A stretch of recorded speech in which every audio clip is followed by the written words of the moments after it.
दिनै हरनि सिमां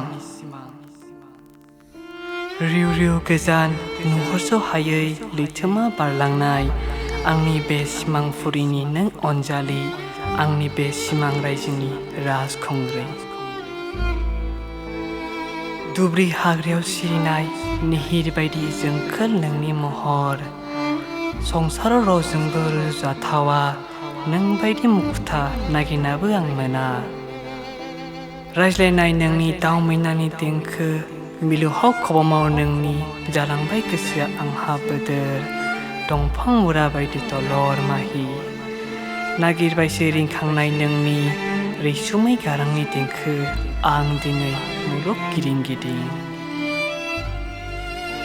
सोर नों थायो नों अबाव फैयो नों अबेनिफ्राय सुखु दुखुनि खोथा रायज्लायनो सुखु दुखुनि खोथा रुजुलायनो आंनि बे सिमां रायजोआवनो हरखाबै आं सिमांनिफ्राय मेगन बेखेवफ्लांबाय नागिरबाय नोंखौ गैया माथो नों खाथियावनो हमदांना मोनबाय अ सिमांसोमोन लोगो लोगो आं मेगन मिजिथाबबाय उन्दुनो नाजाबाय नोंखौ लोगो मोनफिननायनि मिजिंआव नागिरबाय नोंखौ आं सिमां रायजोआव नाथाय मोनासै जेबो नोंनि गुमुर नों अनजालिनि खौरां बैसाङाव सानेर सानेर मोदोम साजोब्बाय दसे थाना दाउज्लायाबो गिसिरबाय हनै सानजाहा जारां सानाबो ओंखारबोबाय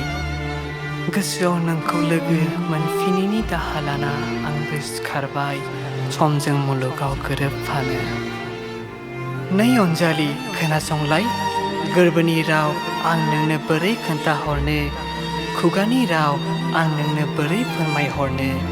फेसबुक इन्सटाग्राम थानायमोनब्ला नोंहा फोरमायहरनोसैमोन आं बेफोरनि गेजेरजोंनो जोबथियाव फोरमायहरनो सानबावबाय मालाबा इयुनाव लोगो मोनफिनबावबा अन्नानै होलांदो नों आंनो नोंनि थंखौनो 7 लैथो बारनांगौ जाबाबो बावखुंग्रि हाजो मानखो लांनांगौबाबो दिङा जावै जावै हाजो हाला मानखो मोनहैगोन आं नोंनि सेरावनो नेनानै थाबाय नोंखौ आं अराय आंनि बे सिमां रायजोआवनो नोंखौ फैफिनगोननि आं मिजिं लानानैनो